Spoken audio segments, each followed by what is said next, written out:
여러분 안녕하세요. 민노사와 함께하는 청년을 위한 교과 공부 시간에 오신 모든 여러분들 진심으로 환영합니다. 네, 제가 이제 교과 공부를 시작한 지 2년이 넘게 지난 것 같아요. 단 한 주도 쉬지 않고 매주마다 교과를 진행했었는데요. 바쁘고 어려운 일들이 많았지만 하나님의 은혜로 매주마다 이어올 수 있었습니다. 특별히 올해 5월은 제 인생에 있어서 가장 중요하고 가장 많은 일들이 일어나는 시기인 것 같아요. 5월 첫째 주에는 앤드루스 세미나리 목회학 박석사 과정을 졸업했고요. 그리고 오는 5월 22일에는 제가 10년 이상을 기도로 드렸었던 간절한 기도의 응답으로 결혼을 하게 되었습니다. 그 전주에는 부모님이 오셔서 계속 함께 있고 모시고 다니게 될 것 같고요. 또 결혼식 이후에는 긴 신혼여행을 다녀오고 나면 6월에 아내가 있는 곳으로 함께 가서 이사 준비도 하고 이제 하나님의 부르심을 따라갈 예정입니다. 아무래도 바쁜 일정들을 마주하게 되면서 고민 끝에 민도사와 함께하는 청년을 위한 교과 공부를 잠시 동안 멈추기로 했습니다. 저는 제가 하는 이 교과 내용들을 보고 은혜 받는 분들이 한 분이라도 있다면 계속 이어나가고 싶은 마음들을 늘 갖고 있었기 때문에 물론 다시 돌아오고 싶은 마음이 있습니다. 그때까지 훌륭하신 다른 교수님들과 목사님들과 함께 하셔서 은혜 받으시기를 부탁드리겠고요. 다시 만날 때까지 건강하시기를 마음으로 기도하겠습니다. 지난 시간에 배웠었던 7과에서는 수년 동안, 수십 년의 과정 동안 지속적으로 하나님의 신실하심을 보고 예수님을 닮아갔었던 아브라함의 모습들을 보았습니다. 믿음의 조상이었던 아브라함의 모보는 결코 한순간 그리고 우연히 만들어진 것이 아니었습니다. 모든 성경의 이야기에는 개연성과 목적이 있다는 것을 기억해야 할 것 같아요. 오늘 8과의 제목은 약속이라는 제목입니다. 오늘은 아브라함의 이야기 마지막 시간입니다. 느끼기는 아브라함에게 허락하신 약속을 끝까지 성취해 주신 하나님의 신실하심에 감격한다입니다. 먼저 일요일 소지는 모리아산이라는 제목으로 함께 하겠습니다. 히브리서 11장 17절의 말씀을 읽을 것인데요. 이 말씀은 아주 오묘하고 참 힘이 희한한 말씀인 것 같아요. 읽겠습니다. 아브라함은 시험을 받을 때에 믿음으로 이삭을 드렸으니 그는 약속들을 받은 자로 돼 그 외아들을 드렸느니라. 네, 하나님이 아브라함에게 약속하셨던 아들을 제물로 바쳤었던 사건이었습니다. 여러분들은 이 하나님의 명령에 대해서 어떻게 생각을 하고 계신가요? 이 사건은 우리가 익숙하게 알고 있는 이야기이긴 하지만 성경에서 아마도 가장 이해되기 어려운 부분일 수도 있어요. 왜냐하면 이 하나님의 명령은 우리가 알고 있는 하나님의 모습과는 굉장히 달라 보이기 때문입니다. 첫째로 하나님의 말씀은 사람을 제물로 바치는 것을 금지하고 있어요. 그리고 하나님은 이삭을 통해서 아브라함의 후손을 주고 언약을 세우기로 약속하셨습니다. 근데 왜 하나님은 아브라함에게 아들을 제물로 바치라고 했을까요?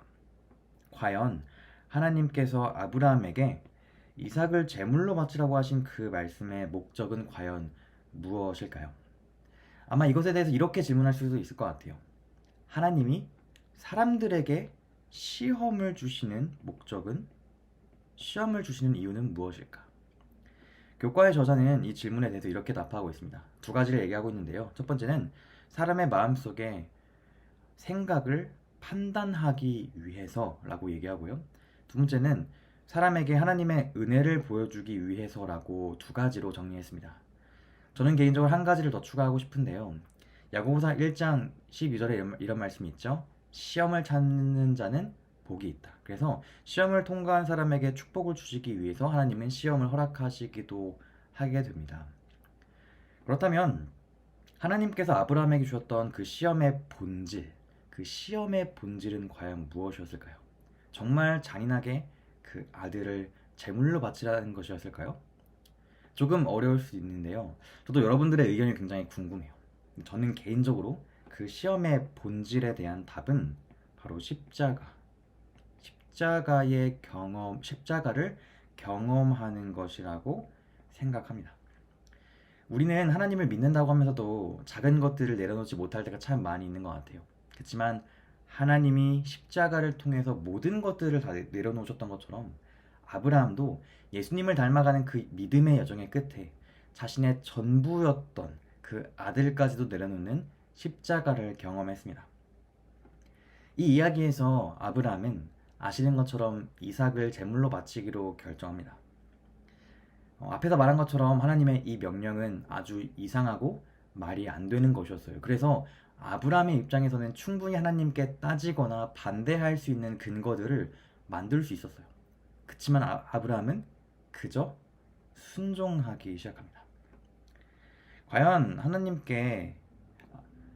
하나님의 명령에 아브라함이 불평 하나 없이 순종할 수 있었던 이유는 과연 무엇이었을까요? 히브리서 11장 17절부터 19절에 있는 말씀을 제가 읽겠습니다. 아브라함은 시험을 받을 때에 믿음으로 이삭을 들었으니 그는 약속들을 받을 자로되 그 외아들을 들었느니라. 그에게 이미 말씀하시기를 내 자손이라 칭할 자는 이삭으로 말미암으리라 하셨으니 그가 하나님이 능히 이삭을 죽은 자 가운데서 다시 살리실 줄로 생각한지라. 비유컨대 그를 죽은 자 가운데서 도로 받은 것이니라. 이 말씀은 정말 놀라운 말씀인 것 같아요. 아브라함은 하나님이 이삭을 다시 살려주실 것을 믿었다라고 얘기하고 있어요. 근데 이 믿음이 놀라운 이유는 바로 이런 것입니다.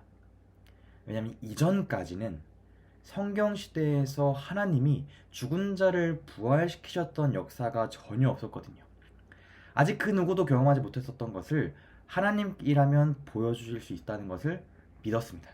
왜냐하면 아브라함은 하나님이 그분의 언약에 신실하다는 것을 알았기 때문입니다. 나도 나이가 많이 들었었고 내 아내도 생물학적으로는 아이를 낳을 수 없는 죽은 몸과 다름없었던 그들의 몸을 통해서 하나님의 언약을 지키기 위해서 이삭을 주셨던 그 역사들을 기억했습니다. 죽은 것과 다름없었던 그 늙은 부부의 몸에서 새로운 생명을 주실 수 있었다면 비록 그때까지 인류 역사에서 죽은 사람이 부활한 사건들이 단 하나도 없었을지라도 하나님은 그분의 약속에 신실하시기 때문에 자신의 아들을 다시금 살리실 것을 믿었습니다. 그래서 이 시험을 통해서 과연 어떤 것이 드러났을까요? 아까 나눴었던 시험의 목적 3가지를 다시 한번 짚어보겠습니다. 하나님을 순종하기로 선택했었던 아브라함의 그런 마음 속의 생각이 선하다는 그러한 것이 드러나게 되었습니다. 그리고 이삭을 살려주심을 통해서 하나님의 은혜가 보여지게 되었습니다. 그리고 3번째는 이어서 살펴보게 될 월요일 소지 하나님께서 친히 준비하시리라 에서 살펴보도록 하겠습니다. 하나님께서 아브라함에게 주신 축복이 과연 무엇일까요? 밑에 있는 말씀을 읽겠습니다. 아브라함이 이르되 내 아들아 번제할 어린 양은 하나님이 자기를 위하여 친히 준비하시리라 하고 눈을 들어 살펴본즉 한 순양이 뒤에 있는데 뿔이 수풀에 걸려 있는지라. 아브라함이 가서 그 순양을 가져다가 아들을 대신하여 번제로 드렸더라. 아브라함이 그 땅 이름을 여호와 이레라 하였으므로 오늘날까지 사람들이 이르기를 여호와의 산에서 준비되리라 하더라. 또 내시로 말미암아 천하 만민이 복을 받으리니 이는 내가 나의 말을 준행하였음이라 하셨다 하니라. 시험을 통과한 아브라함이 받은 하나님의 축복은 과연 무엇이었을까요? 저는 하나님이 준비하셨던 그 어린 양을 보았던 것이 아주 큰 축복이라고 생각합니다. 아브라함의 순종의 끝, 그 산 꼭대기에서 발견했었던 자신의 아들을 대신해서 죽임당할 하나님의 어린 양을 눈을 들어 보았던 것은 엄청난 축복이었던 것이죠. 왜냐하면 아브라함은 그것을 통해서 하나님의 사랑과 구원을 경험할 수 있었기 때문입니다.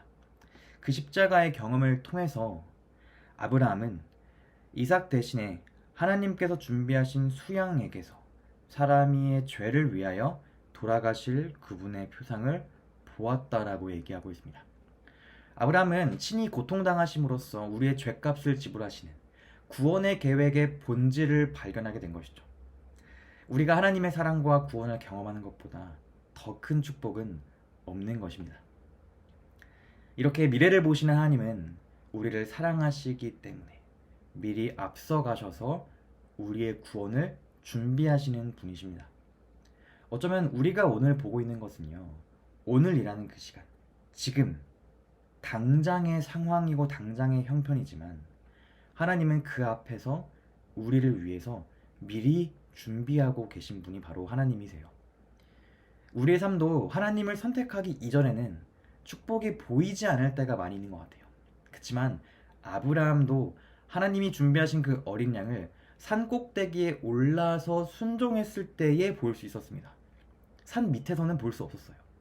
그렇지만 하나님은 언제나 항상 우리보다 앞서서 미리 준비하시기 때문에 우리가 만약 하나님에게 순종한다면, 그 순종으로 그 시험을 이겨낸다면 우리에게는 엄청난 축복이 기다리고 있을 것입니다. 로마서 5장에 있는 말씀입니다. 우리가 아직 연약할 때에 기약대로 그리스도께서 경건하지 않은 자를 위하여 죽으셨도다. 의인을 위하여 죽는 자가 쉽지 않고 선인을 위하여 용감히 죽는 자가 혹 있거니와 우리가 아직 죄인 되었을 때에 그리스도께서 우리를 위하여 죽으심으로 하나님께서 우리에 대한 자기 사랑을 확증하셨느니라. 우리가 알기도 전에 이미 계획되었고 이미 준비되었었던 그 그리스도의 대속적인 죽음이야말로 모든 믿는 자들을 위한 가장 큰 축복일 것입니다. 화의 소지는 사라의 죽음입니다. 그렇게 22장에서 모리아 사건이 끝난 이후에 성경은 이제 아브라함에서 이제 이삭으로 이어지는 이 언약 백성의 계보가 전환되기 시작합니다. 점차 전환되는 과정들을 가지게 되는데요. 이번 소지는 사라가 죽고 나서 장례를 치르는 이야기입니다. 근데 그 이야기를 다루고 있는 창세기 23장에서는요. 사라가 죽었다라는 그 말은 몇 절 앞에 잠깐만 나오고 나머지 이야기는 사라의 장례를 치러서 시신을 묻어둘 땅에 대한 이야기가 자세히 설명되고 있습니다. 창세기 23장에 있는 말씀을 읽겠습니다.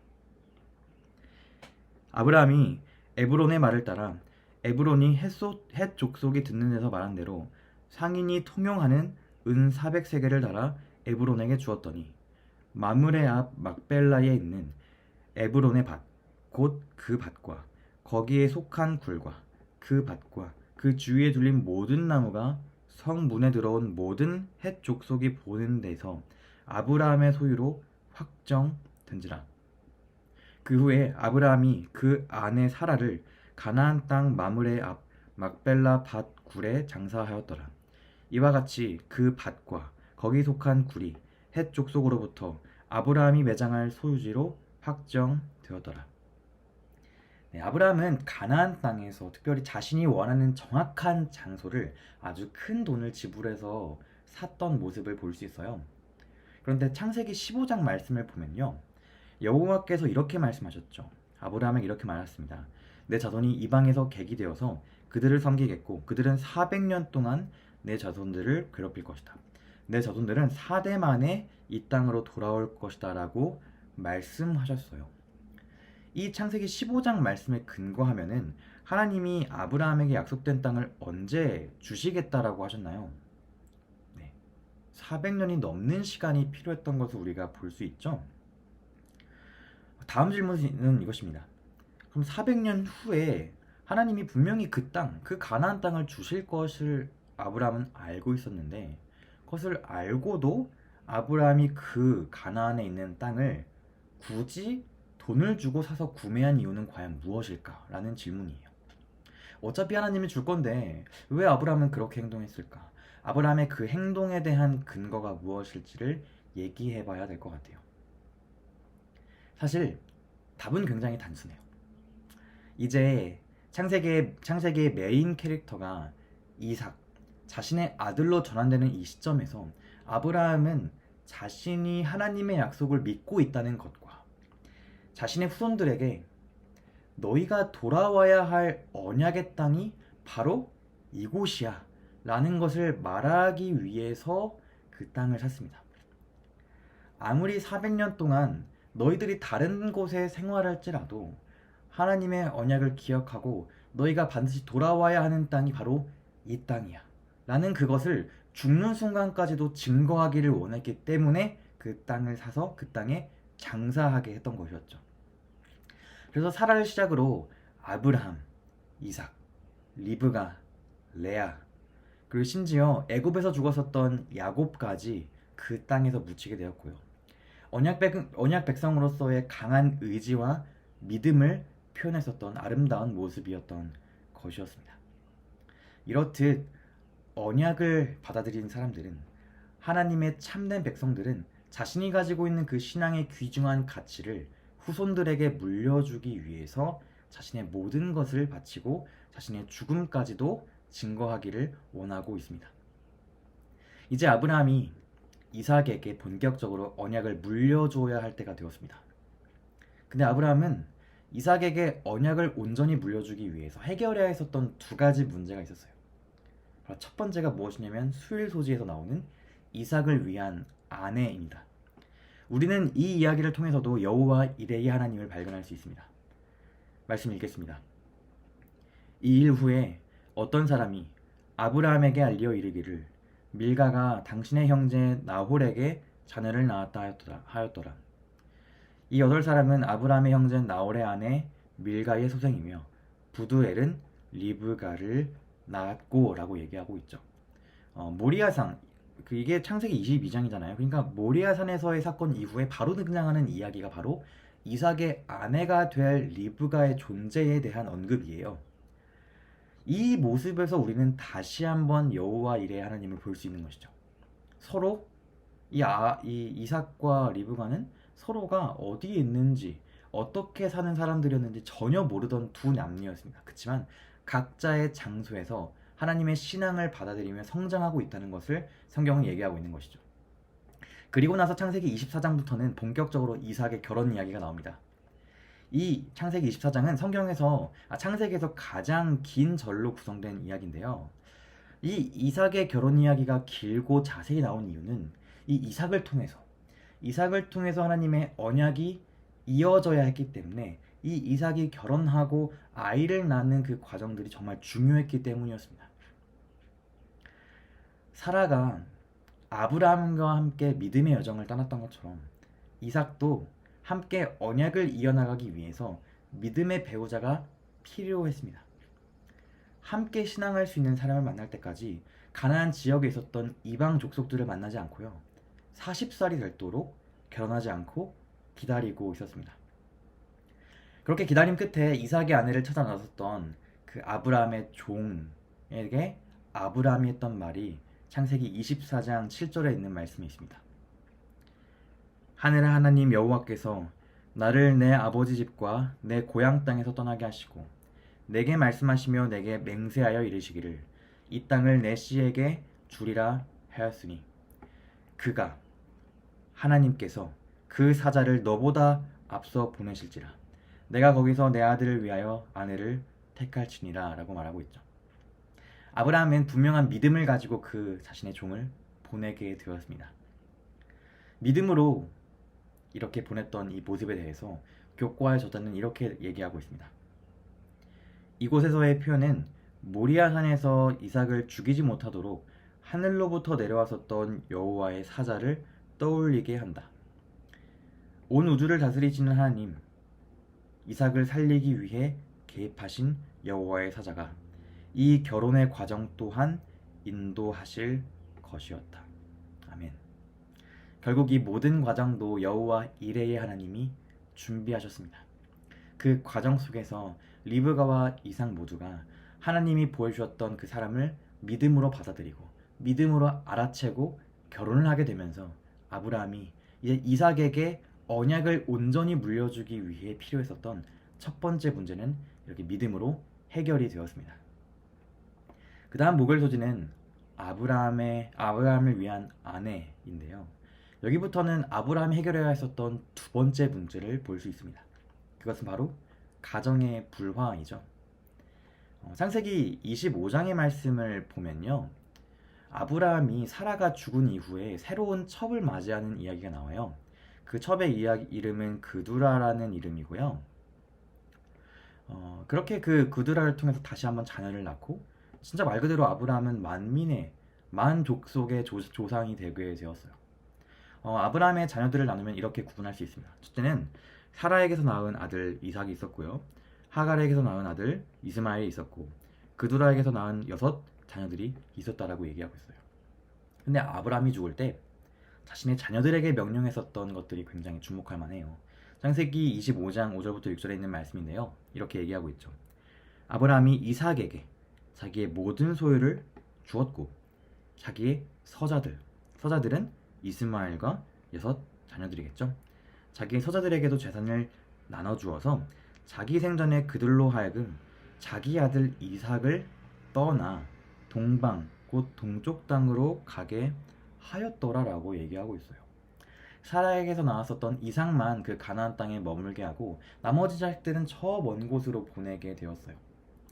저자는 이것에 대해서 아브라함은 어떤 종류의 영적 영향력도 피하고자 그 아들들을 집에서 내보내고 사라에게서 낳은 아들과 그들을 명확히 구별한다라고 얘기하고 있어요. 아마도 하갈이 이스마엘을 낳으면서 가정에 수많은 불화와 다툼과 긴장이 있었던 것을 다들 알고 계실 것 같아요. 아브라함은 하나님이 이삭을 통해서 언약을 이어가시면서 모든 만민에게 복이 될 그리스도를 나게 할 것을 알고 있었습니다. 그래서 아브라함은 이삭이 그 어떤 방해의 가능성에 휩싸이지 않고 하나님의 약속의 땅에서 신실한 삶을 살아가기를 바라는 마음으로 다른 자녀들을 그렇게 가라는 명령을 내렸던 것이었습니다. 모리아산에서 믿음과 순종의 절정을 보여줬었던 그런 아브라함은요, 이제 자신의 죽음이 다가오고 이삭에게 언약이 계승되는 그 시점에서 자신의 아들 이삭과 후손들에게 그 소중한 언약을 올바로 계승하는 것에 자신의 모든 에너지를 헌신했습니다. 그래서 이삭이 그 장자로서 언약을 계승하는 역할을 잘 할 수 있고 그러한 모든 환경들을 조성하기 위해서 모든 신앙의 환경들을 조성하기 위해서 자신의 모든 에너지를 쏟았던 것이었죠. 그것을 죽는 순간까지도 증거하기 원했기 때문에 막벨라 굴을 사기도 했었습니다. 하나님께 순종한 이 한 사람의 긴 생애를 통해서 여러분들은 어떤 것들이 좀 생각이 나시나요? 저는 아브라함의 모습을 보면서 진정한 그리스도인은 자신이 믿는 그 신앙의 가치를 이해하고 그 가치를 후대에게 물려주기 위해서 최선을 다하게 된다는 것을 배우게 된 것 같아요. 우리가 참 많이 나의 성공은 뭐 내가 잘 되거나 아니면 나의 자녀들이 잘 되는 것이 나의 성공이다라고 생각하시는 경우가 많죠. 그렇지만 성경은 참된 성공이란 신실하신 하나님께서 우리에게 알려주신 그 신앙의 가치를 알고 우리의 자녀들에게까지도 이어질 수 있도록 그 가치를 잘 전달하고 잘 계승하는 것이라는 것을 보여주고 있습니다. 오늘날 나의 우선순위는 어떠한지, 그리고 우리 가정에서 나는 어떠한 것들을 말하고 살아가고 있는지, 어떠한 것들을 강조하고 성공인 것처럼 얘기하며 살아가고 있는지 생각해 봐야 할 것 같습니다. 결론 읽고 마치겠습니다. 하나님께서는 사랑하는 아들을 희생제물로 바치라는 그 명령을 통해 아브라함의 믿음을 시험하셨습니다. 아브라함은 불확실성이 가득한 상황 속에서 하나님을 향한 온전한 신뢰를 통해 그 시험을 통과하였으며 하나님께서는 준비된 수장을 통해서 앞으로 온 인류의 구원을 위해 주어질 예수님을 나타내 보이셨습니다. 하나님의 신실하심을 믿으며 믿음의 길을 걷는 것이 그리스도인의 삶임을 기억해야 합니다. 이렇게 팔과 약속을 마치게 되었습니다. 함께 기도하겠습니다. 사랑의 아버지 하나님, 이 아브라함이 아버지의 가치, 아버지의 품성, 아버지의 헤세드, 그 언약의 가치를 깨닫고 그 언약을 자신의 자녀들에게 전승하고 계승하기 위해서 자신의 모든 것을 바쳤던 것처럼 우리도 우리가 가지고 있는 그 신앙의 가치를 깨닫고 우리 주변에 있는 사람들과 우리 자녀들에게 그 신앙의 가치를 전하기 위해서 우리의 모든 것을 헌신할 수 있는 저희가 될 수 있도록 도와주옵소서. 예수 그리스도의 이름으로 기도합니다. 아멘. 다음에 또 찾아오도록 하겠습니다. 감사합니다.